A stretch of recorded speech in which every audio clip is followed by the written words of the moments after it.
Hello दोस्तों, मैं अपने यूट्यूब चैनल ज्ञान स्टडी 99 में आप लोगों का बहुत बहुत स्वागत करता हूं। तो आइए, बहुत ही इंपॉर्टेंट सेशन की हम लोग शुरुआत करने वाले हैं। तो आप लोग जो है कापी और पेन लेकर के बैठ जाइए। जो भी इंपॉर्टेंट फैक्ट लगे उसको अपने नोटबुक में नोट करते जाइए। तो जैसा सभी लोग जानते हो कि कल हम लोग जो है डिस्कस किए थे सौर मंडल या सौर मंडल में पृथ्वी, ये चैप्टर हम लोग डिस्कस कर लिए थे। कल पार्ट नंबर 1 में हम बहुत सारी चीज़ों को कवर कर चुके हैं, जिसमें हम बात कर चुके हैं कि सूर्य क्या होता है, साथ साथ ग्रह क्या होते हैं और ये तारे क्या होते हैं। इन सभी चीज़ों के बारे में हम लोग जो है बारी बारी से चर्चा कर चुके हैं। तो आइए, उसके छूटे हुए भाग जो कल छूट गया था हम लोग उसको आज कवर करेंगे। तो बगैर देरी किए हम लोग फटाफट जो है क्लास को स्टार्ट कर लेते हैं। तो चलिए देखते हैं कि हम लोगों का क्या छूटा हुआ था, वहाँ से स्टार्ट करते हैं। तो यहाँ से देखेंगे, सौर मंडल के सभी 8 ग्रह एक निश्चित पथ पर सूर्य का चक्कर लगाते हैं। ये रास्ते दीर्घ वृत्ताकार में फैले हुए हैं, ये कक्षा कहलाते हैं। तो जैसा आप सभी जानते हो, जैसे यहाँ देखिए इस तरीके से सूर्य बीच में रहता है और किनारे किनारे ये जो कक्षा इस तरीके से बना, ये जो गैप का स्थान दिख रहा है आप लोगों को, इसी तरीके से सभी ग्रह जो है सूर्य का क्या करते हैं, चक्कर लगाते हैं। अपनी निश्चित कक्षा में चक्कर लगाते हैं। जितने भी ग्रह हैं सभी जो है सूर्य के चक्कर लगाते हैं। और इन ग्रहों का चक्कर कौन लगाता है, तो इन ग्रहों के भी चक्कर लगाने वाले जो होते हैं वे उपग्रह कहलाते हैं। तो देखेंगे ये कक्षा कहलाते हैं। बुध सूर्य से सबसे नज़दीक है। अपनी कक्षा में सूर्य के चारों ओर एक चक्कर लगाने में केवल 88 दिन लगाता है। यानी बुध जो है वो एक ऐसा ग्रह है जो सूर्य के सबसे निकट है, इसलिए वो सूर्य का चक्कर पूरा एक परिक्रमा करने में सबसे कम समय 88 दिन में एक चक्कर पूरा कर लेता है। तो हम लोग कल इसके बारे में बात कर भी चुके थे और इसके आगे बात क्या किए थे, तो इसमें ये निकल के आता है शुक्र को जुड़वा ग्रह माना जाता है। शुक्र को जुड़वा ग्रह इसलिए माना जाता है कि इसकी रूपरेखा सारी चीज़ें किसके समान है, पृथ्वी के समान है, इसलिए जो है इसको जुड़वा ग्रह माना जाता है पृथ्वी का। तो आगे आप देखेंगे, अभी तक प्लूटो भी एक ग्रह माना जाता था, परंतु अंतर्राष्ट्रीय खगोलीय संगठन ने अपनी बैठक में अगस्त 2006 में यह निर्णय लिया कि कुछ समय पहले खोज किए गए अन्य खगोलीय पिंड सिरस तथा प्लूटो बौन ग्रह कहे जा सकते हैं। यानी इसके पहले प्लूटो, जिसको यम के नाम से जानते हैं हिंदी में, इंग्लिश नाम है प्लूटो, ये बौना ग्रह है। इसको जो है अब ग्रह के नाम से हटा दिया गया है, इसको ग्रह का दर्जा इसका ख़त्म कर दिया गया है। बाकी अभी भी 8 ग्रह शेष हैं। 8 ग्रहों को हम लोग पढ़ चुके हैं। पहला हमारा होता है बुध, दूसरा हमारा होता है शुक्र, इसके बाद हमारी है पृथ्वी, और इसके बाद है हमारा बृहस्पति, मंगल, इसके बाद शनि, अरुण, वरुण। ये हमारे 8 ग्रह कंप्लीट हो गए। तो आइए देखते हैं, आगे चलते हैं। तो आज हम लोग यहाँ से स्टार्ट करने वाले थे, ये तो पीछे की बात थी, हम लोग डिस्कस कर चुके थे इसको। आज हम पृथ्वी देखेंगे कि पृथ्वी क्या है। पृथ्वी देखेंगे, सूर्य से दूरी के हिसाब से पृथ्वी तीसरा ग्रह है। यानी अगर बात करें सूर्य के दूरी के हिसाब से तो तीसरा सबसे बड़ा ग्रह कौन सा है, तो पृथ्वी है। आकार में यह 5वां सबसे बड़ा ग्रह है, लेकिन आकार में अगर ग्रहों के आकार में बात करें तो ये जो है 5वां सबसे बड़ा ग्रह है। यह ध्रुवों के पास थोड़ी चपटी, यही कारण है कि इस आकार को भू आभ कहा जाता है। तो जो पृथ्वी है हमारी, ये ध्रुवों के पास थोड़ा चपटी है, इसलिए इसको भू आभ कहा जाता है। भू आभ का अर्थ है पृथ्वी के समान आकार। इसके बाद देखेंगे, जीवन के लिए अनुकूल परिस्थितियां केवल पृथ्वी पर ही पाई जाती हैं। तो इन 8 ग्रहों में पृथ्वी एकमात्र ऐसा ग्रह है जहां पर जीवन अनुकूल यानी संभव पाया गया है। इसके अलावा कोई ऐसा ग्रह नहीं है जहां पर जो है मानव या जंतुओं का जीवन जो है संभव हो। केवल पृथ्वी ही एक ऐसी ग्रह है जिस पर जीवन संभव है। आगे देखेंगे, पृथ्वी ना तो अधिक गर्म है और ना ही अधिक ठंडी, यहाँ पानी वायु उपस्थित है। पृथ्वी ना तो ज़्यादा गर्म है और ना ही ज़्यादा ठंडी है, एकदम अनुकूल है यहाँ पर जीवन यापन करने के लिए। यहाँ पर्याप्त मात्रा में पानी और वायु उपस्थित है। हमारे जीवन के लिए जो आवश्यक है वो चीज़ें यहाँ पर उपलब्ध हैं। आवश्यक गैसें जैसे ऑक्सीजन मौजूद है। इन्हीं कारणों से पृथ्वी सौरमंडल का सबसे अद्भुत ग्रह है। यानी यहाँ जीवन संभव होने के नाते ये पृथ्वी जो है सबसे अद्भुत ग्रह माना जाता है। इसके बाद हम देखेंगे आगे, अंतरिक्ष से देखने पर पृथ्वी नीले रंग की दिखाई पड़ती है क्योंकि इसकी 2/3 सतह पानी से ढकी हुई है। तो आइए जान लेते हैं, अंतरिक्ष से यानी ऊपर से जब हम पृथ्वी की तरफ देखते हैं तो पृथ्वी हमारी जो है नीले रंग की दिखाई देती है क्योंकि पृथ्वी पर जल की अधिकता के कारण पृथ्वी हमें ऊपर से देखने पर नीला दिखाई देता है। क्योंकि 71% भाग पर, जैसे बात करें 71% भाग पर जल है पृथ्वी पर। इसके बाद जो है अगर हम बात करें 29% भाग पर स्थल है। ये बात आप लोग जो है नोट करके रखिए। तो 71% जो है पृथ्वी पर जल पाया जाता है, बाकी 29% जो है वो स्थल पाया जाता है। आशा करते हैं आप लोग पृथ्वी को आसानी से समझ गए होंगे। तो आइए देखते हैं और आगे चलेंगे, चंद्रमा के बारे में हम लोग डिस्कस करेंगे।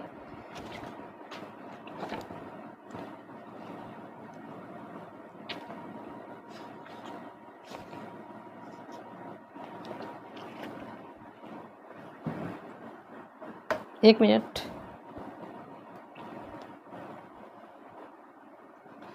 तो आप लोगों ने पृथ्वी के बारे में क्या क्या जाना? तो पृथ्वी के बारे में जाना, पृथ्वी 5वां सबसे बड़ा ग्रह है, नीला ग्रह के नाम से जाना जाता है।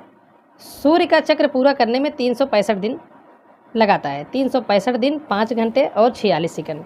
पृथ्वी का एकमात्र उपग्रह क्या है? वो चंद्रमा है। पृथ्वी के वायुमंडल में 78% नाइट्रोजन N2 पाया जाता है। ये भी आप लोग जो है नोट करते चलिए।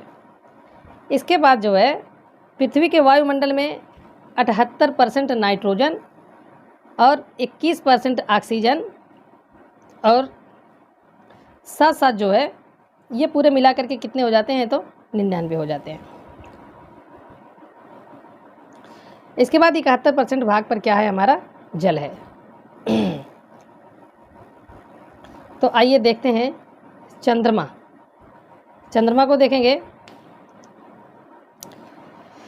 हमारी पृथ्वी के पास केवल एक उपग्रह है चंद्रमा। इसका व्यास पृथ्वी के व्यास का केवल 1/4 है। यह इतना बड़ा इसलिए प्रतीत होता है क्योंकि यह हमारे ग्रह से अन्य खगोलीय पिंडों की अपेक्षा नज़दीक है।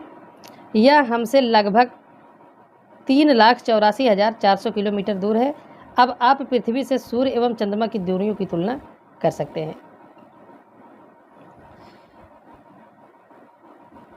तो आप समझ गए होंगे। इसके बाद आगे देखेंगे। चंद्रमा पृथ्वी का एक चक्कर लगभग 27 दिन में पूरा करता है। तो आप ये जानें कि चंद्रमा जो है वो पृथ्वी का एक चक्कर पूरा करने में 27 दिन का समय लेता है। चंद्रमा पृथ्वी का एकमात्र उपग्रह है। ये बात आप लोग जो है अच्छे तरीके से जान लीजिए। चंद्रमा जो है वो पृथ्वी का एक उपग्रह है। इतने ही समय में यह अपने अक्ष पर एक चक्कर भी पूरा करता है। इसके परिणाम स्वरूप पृथ्वी से हमारे चंद्रमा का केवल एक ही भाग दिखाई पड़ता है। इसके बाद देखेंगे चंद्रमा की परिस्थितियां जीवन के लिए अनुकूल नहीं है। इसकी सतह पर पर्वत, मैदान एवं गड्ढे जैसे हैं जो चंद्रमा की सतह पर छाया बनाते हैं। पूर्णिमा के दिन चंद्रमा पर इसकी छाया को देखा जा सकता है।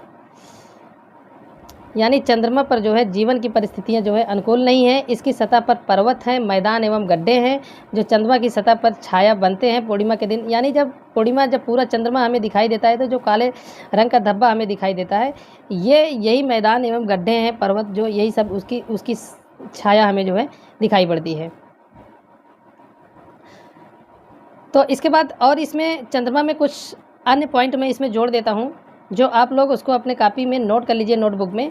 पृथ्वी से न्यूनतम दूरी, चंद्रमा की पृथ्वी से न्यूनतम दूरी कितनी है? तो 3,64,000 किलोमीटर है। 3,64,000 मैं लिख देता हूँ, 3,64,000, 3,64,000।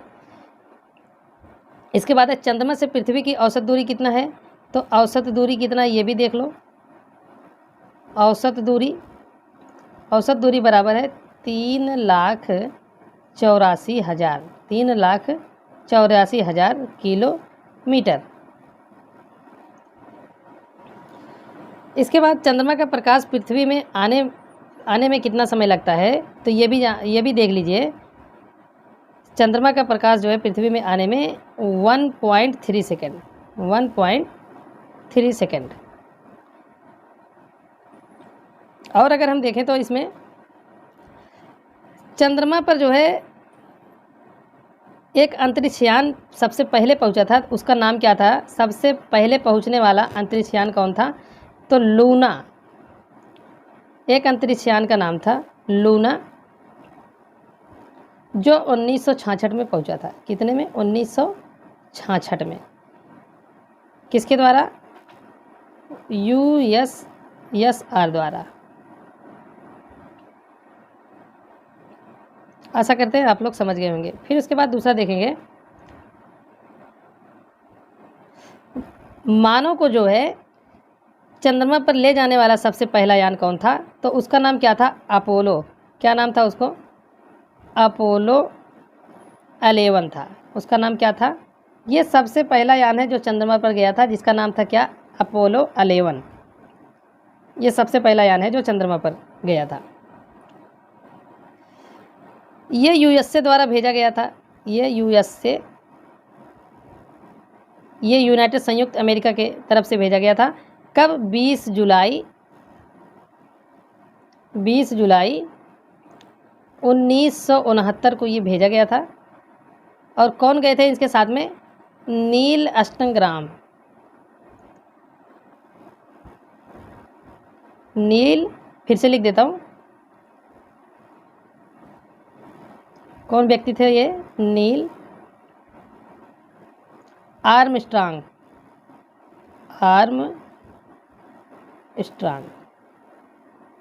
आशा करते हैं आप लोग समझ गए होंगे। ये जो है चंद्रमा पर पहुंचने वाले पहले व्यक्ति हैं।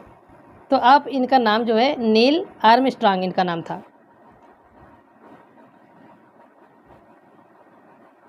इसके बाद हमारा देख लेते हैं और पॉइंट इसमें है, हम चंद्रमा का 59 भाग पृथ्वी पर से देख पाते हैं। चंद्रमा का 59% भाग, कितने प्रतिशत भाग? 59% भाग हम लोग चंद्रमा का पृथ्वी पर से देख पाते हैं। और 41% भाग हम लोग नहीं देख पाते हैं। कितना प्रतिशत भाग नहीं देख पाते हैं? तो इतना देख पाते हैं। और कितना नहीं देख पाते हैं? 41% भाग नहीं देख पाते हैं।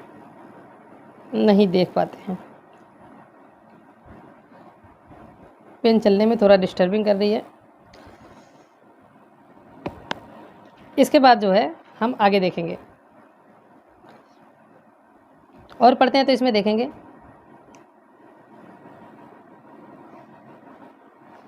जीव एवं पौधों को जीवित रहने के लिए तथा विकास करने के लिए किन तत्वों की आवश्यकता होती है?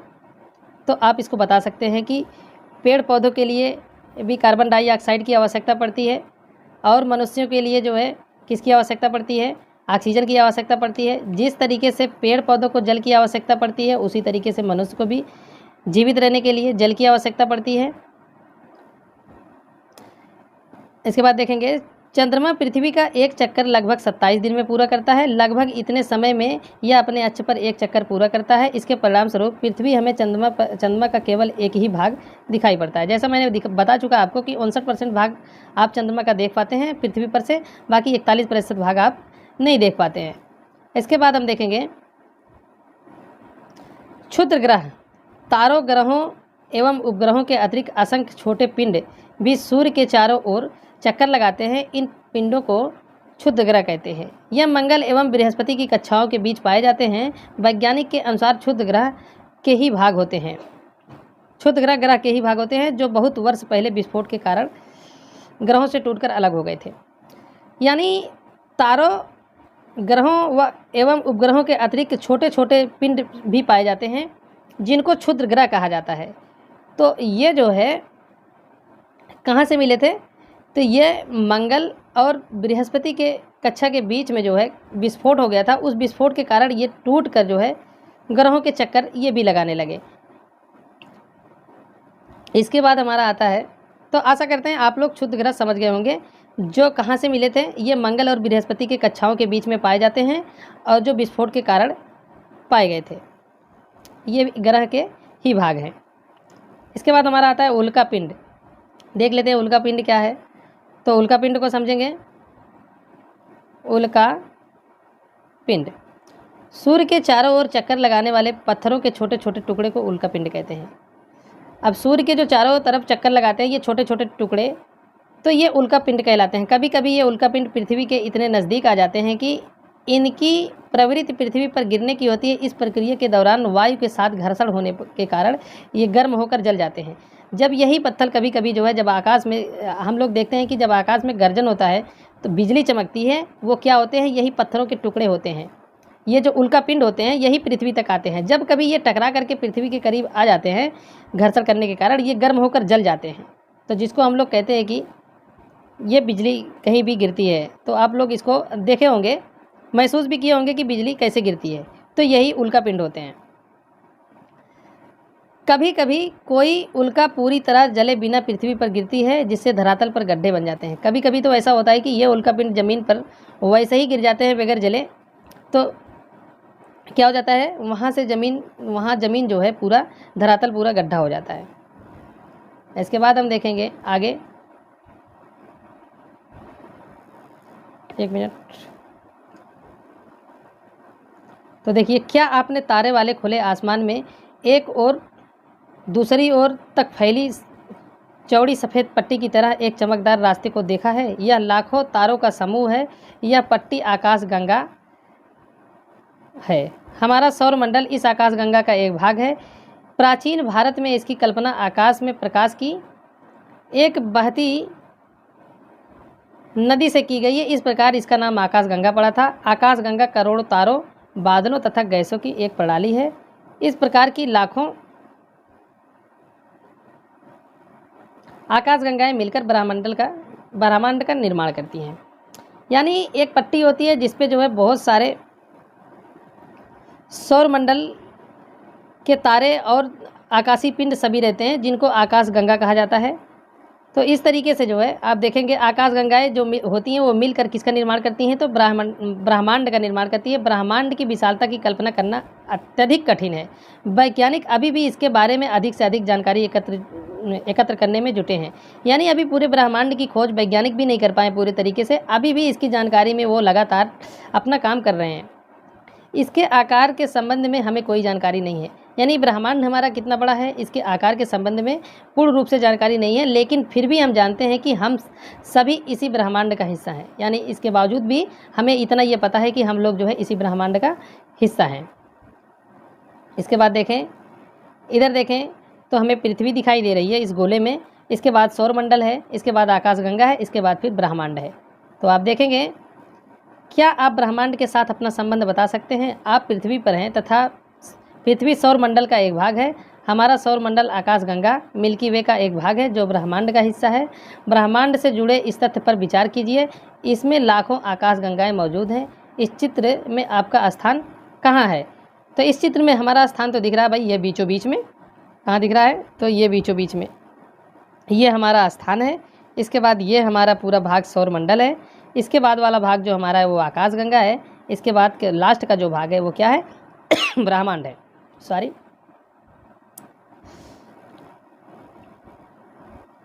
इसके बाद जो है हमारा ये चैप्टर यहीं से ख़त्म होता है। आशा करते हैं सेशन आप लोगों को पसंद आया होगा। इसके साथ साथ इसमें हम आप लोगों को और बता देते हैं कुछ अपसौर और उपसौर। एक चीज़ अपनी तरफ से इसमें मैं जोड़ देता हूँ, देख लें। वीडियो काफ़ी लंबा हो गया, जाने दीजिए। इसके बाद दूसरे क्लास में हम इसके बारे में डिस्कस करेंगे। ज़्यादा लंबी क्लास भी नहीं रखेंगे, नहीं तो वीडियो बहुत लंबा हो जाता है। तो चलिए, आशा करता हूँ ये सेशन आप लोगों को बहुत पसंद आया होगा। आप लोग ईमानदारी से पढ़ाई करते रहिए। आपका ये भाई आप लोगों के लिए रोज़ कुछ ना कुछ मटेरियल ज़रूर लेकर के आएगा। बस आप लोग मेहनत से पढ़ाई करें। Thank you, all the best, शुक्रिया।